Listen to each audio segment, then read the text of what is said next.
Hello दोस्तों, मैं Anoop.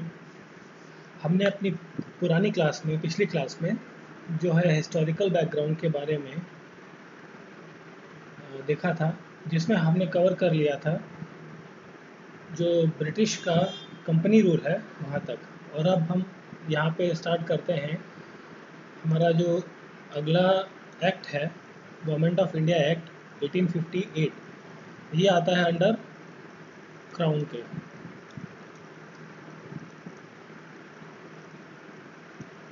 This is come under crown rule. ठीक है, चलिए देखते हैं हम इसके कुछ फीचर्स और फैक्ट्स। ठीक, तो देखिए, जो गवर्नमेंट ऑफ इंडिया एक्ट है, इसमें ईस्ट इंडिया कंपनी को पूरी तरीके से अबॉलिश कर दिया गया, बंद कर दिया गया था। ठीक, और जो ईस्ट इंडिया कंपनी है उसके द्वारा जो court of directors and board of control बनाया गया, उसे भी रद्द कर दिया गया। साथ ही साथ गवर्नर जनरल ऑफ इंडिया की जो पोस्ट थी उसको बदल कर एक नई पोस्ट बनाई गई, जिसका नाम रखा गया वॉइस रॉय ऑफ इंडिया। ठीक, और साथ ही एक नई पोस्ट भी बनाई गई, और जो थी सेक्रेटरी ऑफ स्टेट। ठीक है, और सेक्रेटरी ऑफ स्टेट वो मेंबर होगा या वो पर्सन होगा जो ब्रिटिश कैबिनेट का मेंबर भी है। जो लंदन में ब्रिटिश कैबिनेट है उसमें का जो मेंबर होगा वो यहाँ पर क्या होगा, इंडिया में सेक्रेटरी ऑफ स्टेट बनाकर भेजा जा सकता है। ठीक है, अब देखिए, इस एक्ट को basically good government of India भी कहते हैं, act of good government of India. ठीक, सुशासन, भारत के सुशासन के नाम से भी जाना जाता है इस एक्ट को। ठीक है, अब देखिए, जब यहाँ पर क्या हो गया था, आपका वॉइस रॉय का पद क्रिएट कर दिया गया था गवर्नर जनरल ऑफ इंडिया के पद को हटाकर। तो जो पहले हमारे वॉइस रॉय थे वो थे लॉर्ड कैनिंग। ठीक है, और ये कौन थे? ये डायरेक्ट रिप्रेजेंटेशन था किसका? ब्रिटिश क्राउन का। ठीक है, जो वॉइस रॉय थे लॉर्ड कैनिंग, ये डायरेक्टली रिपोर्ट किसको करते थे? ब्रिटिश क्राउन को। जो वहाँ की महारानी है ब्रिटेन की, उनको ये डायरेक्टली रिपोर्ट करते थे। ठीक, तो ये इंपॉर्टेंट फीचर्स और कुछ फैक्ट्स थे गवर्नमेंट ऑफ इंडिया एक्ट 1858 के। चलिए हम अगली स्लाइड में देखते हैं अपना अगला एक्ट, जो कि है इंडियन काउंसिल एक्ट 1861। ठीक है, इसमें क्या है, जो लेजिस्लेटिव पावर है बॉम्बे एंड मद्रास की, जो ईस्ट इंडिया कंपनी के द्वारा ख़त्म कर दिए गए थे, उनको क्या किया गया? रिस्टोर किया गया, वापस दिया गया। लेजिस्लेटिव पावर को रिस्टोर किया गया। इसमें वॉइस रॉय जो है वो अपॉइंट कर सकता है किसी भी इंडियन को as a non official member of his council. ठीक है, जो वॉइस रॉय की काउंसिल होगी उसमें इंडियंस को as a non official member appoint किया जा सकता है। नॉन ऑफिशियल मेंबर, इसका मतलब ये है कि आप काउंसिल में तो जाएंगे, आप बैठेंगे, सारा कार्यक्रम देखेंगे, बट वहाँ की जो गतिविधियाँ हैं उनमें आपको कोई पार्टिसिपेशन या आपका कोई रोल नहीं होगा। आप एज अ ऑडियंस आप वहाँ बैठेंगे, आप जाने की परमिशन हो गई एक तरीके से। ठीक है, और एक न्यू लेजिस्लेटिव काउंसिल बनाई गई, कहाँ पर? बंगाल में 1862 में। और नॉर्थ वेस्ट फ्रंटियर प्रोविंस ये बनाया गया, यहाँ बनाई गई 1866 में, और पंजाब में 1897 में। यहाँ क्या बनी? New legislative councils. ठीक, अब वॉइस रॉय को कुछ एक्स्ट्रा अधिकार दिए गए यहाँ पर कि वो रूल्स और ऑर्डर्स निकाल सके। ठीक है, और उसको यह भी अधिकार मिला कि वो ऑर्डिनेंस इशू कर सकता है, कोई भी रूल बना सकता है जब इमरजेंसी लगी हुई हो। और वो भी जैसे आज भी हमारे कंट्री में अगर जो इमरजेंसी लगती है तो राष्ट्रपति क्या है? ऑर्डिनेंस इशू करते हैं, और उसकी वैलिडिटी क्या रखी गई? 6 महीने। ठीक है, अब देखिए, जो लॉर्ड कैनिंग थे, वॉइस रॉय, हमारे फर्स्ट वॉइस रॉय, ठीक, इन्होंने 3 इंडियंस को लेजिस्लेटिव काउंसिल में भेजा। ठीक, जो कि नॉन ऑफिशियल मेंबर्स बनकर गए। वो थे Maharaja of Patiala, Raja of Banaras and sir Dinkar Rao. ये तीनों नाम काफ़ी इंपॉर्टेंट है, कई बार एग्जाम्स में पूछे गए हैं। ठीक, और इसी एक्ट के बाद पोर्टफोलियो सिस्टम भी चालू हो गया। मीन्स पोर्टफोलियो सिस्टम ने भी अपनी इम्पोर्टेंस बनानी चालू कर दी। ठीक है, चलिए फिर हम देखते हैं अपना अगला एक्ट। हमारा अगला एक्ट है इंडियन काउंसिल एक्ट 1892, ठीक है। क्योंकि बहुत बड़ा एक्ट नहीं था, ये छोटा सा एक्ट था, जिसमें क्या किया गया, जो नॉन ऑफिशियल मेंबर्स थे, ठीक है, जो अभी हमने लास्ट स्लाइड में देखा कि जो 3 लोग as a non official member viceroy की जो काउंसिल थी उसमें एंटर हुए, तो उनके नंबर्स को क्या किया गया, इंक्रीज़ कर दिया गया, ठीक। और इसमें जो मेंबर्स थे, कौन से मेंबर्स, नॉन ऑफिशियल मेंबर्स, ठीक, इनको यह भी अलाउ किया गया कि वो डिस्कस कर सकते हैं बजट पर और क्वेश्चंस भी पूछ सकते हैं, ठीक है। मीन्स अब यहाँ पर आके उनको थोड़े थोड़े राइट्स मिलने चालू हो गए, ठीक है। अब देखिए यहाँ पर क्या हुआ, nomination system of non official members. अब जो नॉन ऑफिशियल मेंबर्स हैं, ठीक, उनका नॉमिनेट कौन करेगा, कौन, ये बात आई। तो जो सेंट्रल लेजिस्लेटिव काउंसिल होगी, जो केंद्र की काउंसिल होगी, ठीक है, उसको अपॉइंट करेगा वॉइस रॉय। और गवर्नर किसको अपॉइंट करेगा, जो प्रोविंशियल लेजिस्लेटिव काउंसिल होगी, जो प्रांतीय हैं, प्रांत हैं आपके, मद्रास हो गया, बम्बई हो गया, ठीक, इन सब जगहों के जो प्रांत हैं, इनकी जो लेजिस्लेटिव काउंसिल है, उसके नॉन ऑफिशियल मेंबर्स को अपॉइंट करने का काम गवर्नर को हो गया, और सेंटर की जो लेजिस्लेटिव काउंसिल है उसके नॉन ऑफिशियल मेंबर को अपॉइंट करने का काम वॉइस रॉय के जिम्मे गया। चलिए देखते हैं फिर हम अगला। चलिए देखिए, अब हमारा अगला टॉपिक है इंडियन काउंसिल एक्ट 1909, ठीक है, 1909 का एक्ट जो है ये काफ़ी इंपॉर्टेंस रखता है। देखिए सबसे पहले इस एक्ट को दूसरे नाम से, एक और नाम से जाना जाता है, वो है मॉर्ले मिंटो रिफॉर्म के नाम से, ठीक है। इस एक्ट को मॉर्ले मिंटो रिफॉर्म के नाम से भी जाना जाता है। देखिए मॉर्ले क्या थे, लॉर्ड मॉर्ले जो थे सेक्रेटरी ऑफ स्टेट थे, ठीक। सेक्रेटरी ऑफ स्टेट वही जो कैबिनेट मेंबर होगा कहाँ का, ब्रिटिश पार्लियामेंट का, ठीक है। और लॉर्ड मिंटो थे वॉइस रॉय, इस टाइम पर ये भारत के वॉइस रॉय थे, ठीक। तो ये जो एक्ट आया है इसको मॉर्ले मिंटो रिफॉर्म भी कहा जाता है, ठीक है। तो इसमें एक इम्पॉर्टेंट नाम आता है सत्येंद्र प्रसाद सिन्हा का, ठीक है। जो ये सत्येंद्र प्रसाद सिन्हा हैं, ये फर्स्ट इंडियन थे जिन्होंने वॉइस रॉय एग्जीक्यूटिव काउंसिल को ज्वाइन किया था एज अ लॉ मेंबर, ठीक है। लॉ मेंबर के तौर पे पहले व्यक्ति जो भारतीय थे जिन्होंने ज्वाइन किया वॉइस रॉय एग्जीक्यूटिव काउंसिल को, वो थे आपके सत्येंद्र प्रसाद सिन्हा, ठीक। अब चलिए देखिए इसमें इस एक्ट की जो स्पेशलिटी है और ख़ास बात है वो ये है कि इस सिस्टम ने कम्युनल रिप्रेजेंटेशन को इंट्रोड्यूस किया। कम्युनल रिप्रेजेंटेशन मतलब कि जातिवादी सिस्टम को इसने इंट्रोड्यूस कर दिया एक तरीके से। इसने कहा कि जो मुस्लिम व्यक्ति हैं वो मुस्लिम को वोट करेंगे, हिंदू जो है वो हिंदू को वोट करेंगे, ठीक है। तो इन्होंने बेसिकली क्या है, कास्ट जो आपकी है उसके बेसिस पे इलेक्टोरल रिप्रेजेंटेशन की बात करी, ठीक है। सेपरेट इलेक्टोरेट सिस्टम की बात करी, जैसे मुस्लिम्स जो है मुस्लिम्स को वोट करें, ठीक। और ये इंट्रोड्यूस किया गया था लॉर्ड मिंटो द्वारा, और लॉर्ड मिंटो को ही फादर ऑफ कम्युनल इलेक्टोरेट भी कहा जाता है, ठीक है। ये पॉइंट भी काफ़ी इंपॉर्टेंट है, कई एग्जाम्स में पूछा गया है, ठीक। अब देखिए इस एक्ट, हमने पिछले वाले एक्ट में देखा था कि इंडियंस को जो है एग्जीक्यूटिव काउंसिल जो है वॉइस रॉय और गवर्नर की, उसमें एंट्री मिल गई थी, जाने लगे थे, बट कैसे, as a non official members, ठीक। और वहाँ जाकर वो क्या करते थे, क्वेश्चंस पूछ सकते थे और बजट पर डिस्कशन कर सकते थे, ठीक है। अब इसमें क्या हुआ, इस एक्ट में एक और चीज़ हुई, जो सेंट्रल लेजिस्लेटिव काउंसिल थी उसमें जो भारतीयों की संख्या 16 थी उसे बढ़ाकर 60 तक कर दिया गया, ठीक है। ये भी एक इम्पॉर्टेंट फैक्ट है कि कई बार पूछा जाता है कि भाई जो सेंट्रल लेजिस्लेटिव काउंसिल है उसमें कितने मेंबर्स बढ़ाए गए, तो 16 से 60 कर दिए गए, ठीक। चलिए फिर हम अपने अगले एक्ट 1919 के बारे में डिस्कस करते हैं।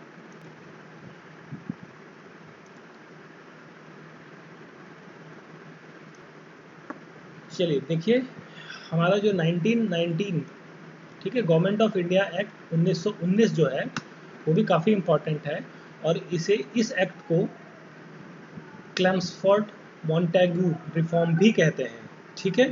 अभी क्लेम्सफोर्ड क्या है आपके, ये है आपके वॉइस रॉय, एंड मॉन्टेगू क्या है, secretary of state, that is the member of the cabinet, British cabinet. ठीक, देखिए ये क्या थी, एक रिस्पॉन्सिबल गवर्नमेंट के तौर पर उभर के आया ये एक्ट। इस एक्ट ने कहा कि ये जो है रिस्पॉन्सिबल गवर्नमेंट का काम करेंगे। ठीक है, अभी देखिए इसमें क्या एक टर्म आया बाई कार्मलिज्म। ठीक है, द्वैशासन इसे कहते हैं। ठीक, वो इंट्रोड्यूस किया गया कहाँ पे, सेंटर में। सेंटर मतलब जो आपका सेंट्रल लेजिस्लेटिव काउंसिल है वहाँ पर। तो उसमें एक अपर हाउस आया और एक दूसरा लोअर हाउस इंट्रोड्यूस किया गया। ठीक है, तो जो अपर हाउस है उसे काउंसिल ऑफ स्टेट्स भी कहते हैं, जिसमें 60 मेंबर्स थे। ठीक, और लोअर हाउस जो है सेंट्रल लेजिस्लेटिव असेंबली हुआ, जो इसमें मेंबर्स थे 145। आज की डेट में हम अपर हाउस राज्यसभा को कहते हैं और लोअर हाउस लोकसभा को कहते हैं। ठीक है, देखिए जो आपका एक्ट है 1990, इसी में तो डायरेक्टली तो आपकी इंट्रोड्यूस हो गई थी डुअल सिस्टम ऑफ गवर्नमेंट, है ना, upper house and lower house. ठीक, और ये प्रोविंसेस में भी लागू किया गया, जो प्रांत थे, ठीक है, रजवाड़े थे, वहाँ पर भी ये सिस्टम लागू किया गया, जिसमें कुछ डिपार्टमेंट्स जो हैं वो इंडियंस को दिए गए और कुछ जो है गवर्नर को दे दिए गए। ठीक है, देखिए प्रोविंशियल जो थे रजवाड़े इलाके, रजवाड़े जो थे वहाँ पर कौन था हेड, गवर्नर, और केंद्र में कौन था, वॉइस रॉय। ठीक है, तो कॉन्सेप्ट ऑफ इलेक्शन भी इसमें इंट्रोड्यूस हुआ, इलेक्शन होना चालू हुआ इस टाइम पर।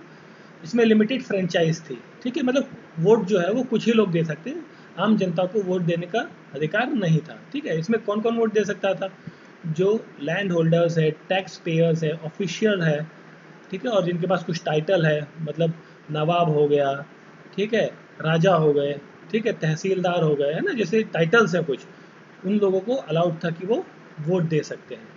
और इस एक्ट में जो इस्टेब्लिश किया गया पब्लिक सर्विस कमीशन, रिक्रूट करने के लिए किसको, सिविल सर्वेंट के लिए।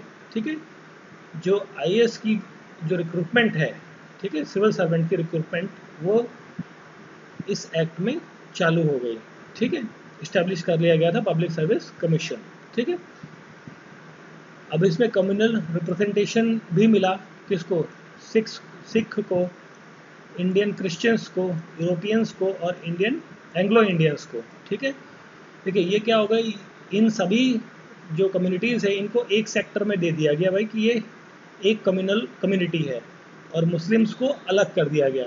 यहाँ से इनका क्या पता चलता है कि इनका डिवाइड एंड रूल वाला कॉन्सेप्ट जो है वो शुरू हो चुका है।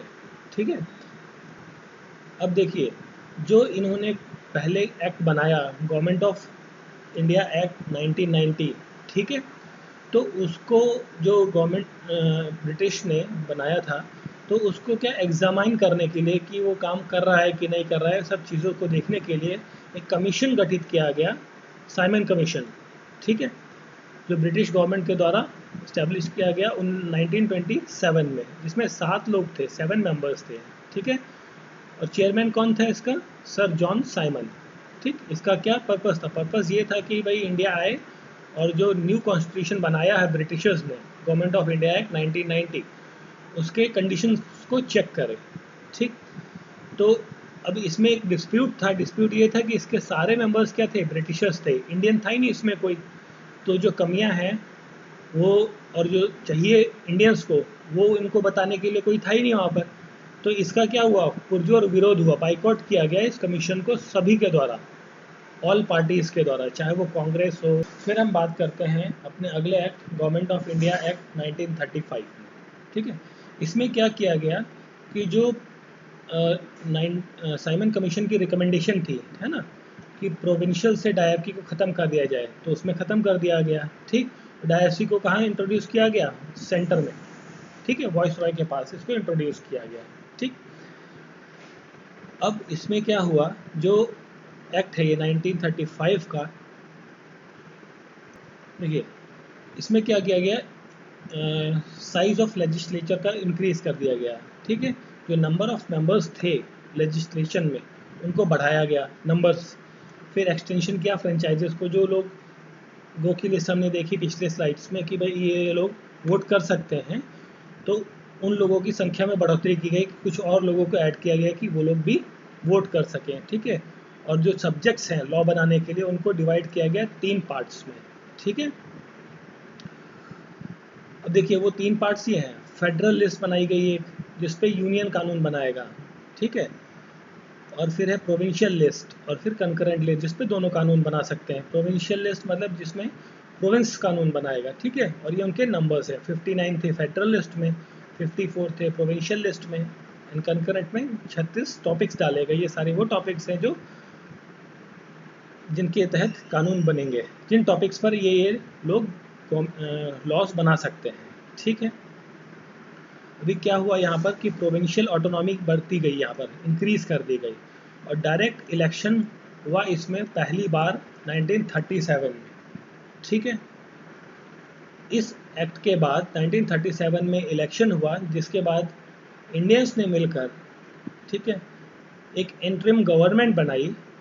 ठीक, और जो कि हालांकि वो गवर्नमेंट 2 साल बाद सभी ने अपने अपने पद से रिज़ाइन कर दिया, वो हम देखेंगे आगे क्यों क्यों कैसे हुआ। ठीक है, और इसमें भी कम्युनल इलेक्टोरेट्स भी रहा इसके अंदर। ठीक, अब इसी एक्ट के अकॉर्डिंग जो बर्मा है वो भारत से अलग किया गया था, जिसे म्यांमार कहते हैं आज की डेट में। वो पहले भारत का ही हिस्सा था, तो गवर्नमेंट ऑफ इंडिया एक्ट 1935 के तहत ही उसे भारत से अलग कर दिया गया। ठीक, अब देखिए ये जो उस टाइम पर हमारे पास 11 प्रोविंस थे। ठीक है, तो जो द्वय शासन है आपका, ठीक, वो आपके 11 में से सिर्फ 6 जगहों पर रह गया। इसमें स्टेट असेंबली भी होगा और लेजिस्लेटिव काउंसिल भी होगा, है ना। तो आज की टर्म में हम बात करें तो स्टेट असेंबली मतलब देखिए जो आपके एमएलए चुन के जाते हैं, है ना, वो आपके हो गए स्टेट असेंबली में। और लेजिस्लेटिव काउंसिल्स जो बाकी एमएलए जो चुनते हैं, जो जिनको मनोनीत किया जाता है ना, वो लोग आपकी लेजिस्लेटिव काउंसिल्स में आते हैं। ये आपका परमानेंट हाउस होता है, अपर हाउस, और ये आपका डिसॉल्व हो सकता है, ठीक, लोअर हाउस। अब 1935 में ही Reserve Bank of India establish किया गया। ठीक है, देखिए ये सब फीचर्स थे 1935 के। जो हमारा ओरिजिनल कॉन्स्टिट्यूशन बना, ठीक है, जो 1947 के बाद जो कॉन्स्टिट्यूशन बना, उसका 70% हिस्सा हमारे इसी एक्ट से लिया गया है, और बाकी बहुत सारी देशों के कॉन्स्टिट्यूशन से हमने पार्ट लिया है। ठीक है, चलिए फिर हम अपनी अगली स्लाइड पर जाते हैं। चलिए फिर हम देखते हैं अपनी लास्ट एक्ट आया था इसमें, जो इंडिया इंडिपेंडेंस एक्ट। ठीक है, ये नहीं है, इंडिया इंडिपेंडेंस एक्ट 1947। ठीक है, अब इस एक्ट के तहत हमें फाइनली आज़ादी मिल गई थी। ठीक, इसमें क्या हुआ, इस डेट में जो आपकी 15 अगस्त 1947 की डेट है, इस डेट को फाइनली हमें इंडिपेंडेंस मिल गई और हम एक सोवरन स्टेट बन गए। ठीक, और साथ ही साथ पाकिस्तान हमसे अलग हो गया। ठीक, मगर जो प्रिंसली स्टेट्स थे, रजवाड़े थे, ठीक है, उनको ये फ्रीडम दी गई कि वो चाहे तो भारत के साथ जुड़ें, चाहे पाकिस्तान के साथ जुड़ें, चाहे वो अपना इंडिपेंडेंट रहें। ठीक है, और यहाँ पे साथ में क्या हुआ, पंजाब और बंगाल का विभाजन हुआ। पंजाब जो है, जो हमारा आज का डेट का पंजाब है, उसका एक काफ़ी बड़ा हिस्सा पाकिस्तान में चला गया। ठीक, और जो बांग्लादेश है आज का, वो बंगाल से अलग होकर नया ईस्ट पाकिस्तान बना, और बाद में जाके 1971 में वो आज़ाद होकर बांग्लादेश बना। ठीक है, अब देखिए यहाँ पर एक टर्म नाम है लॉर्ड माउंटबेटन। ठीक है, ये आपके पहले governor general of independent India थे। ठीक है जी, और ये लास्ट वॉइस रॉय भी रहे और पहले governor general of independent India भी रहे। उसके बाद इस पद को ख़त्म कर दिया गया। ठीक, और इसमें ये कहा गया कि जब तक आप अपना कानून कॉन्स्टिट्यूशन नहीं बना लेते, है ना, इस एक्ट के अकॉर्डिंग जब तक आप अपना कॉन्स्टिट्यूशन नहीं बना लेते, तब तक भारत का जो राज है वो गवर्नमेंट ऑफ इंडिया एक्ट 1935 के तहत चलता रहेगा। ठीक है, इसमें और इसको जो लॉर्ड माउंटबेटन है, इन्होंने जो इसको सेपरेट किया, इसको एक और नाम से जानते हैं 2 जून प्लान, 2 जून प्लान के नाम से भी जाना जाता है। ठीक है, सो अब हम फिनिश करते हैं अपना जो डिफरेंट एक्ट्स रहे हैं हमारे, ठीक है, क्राउन रूल्स में और ब्रिटिश रूल्स के दौरान। ठीक, फिर हम अगली क्लास में स्टार्ट करेंगे new section making of constitution से। Thank you for listening.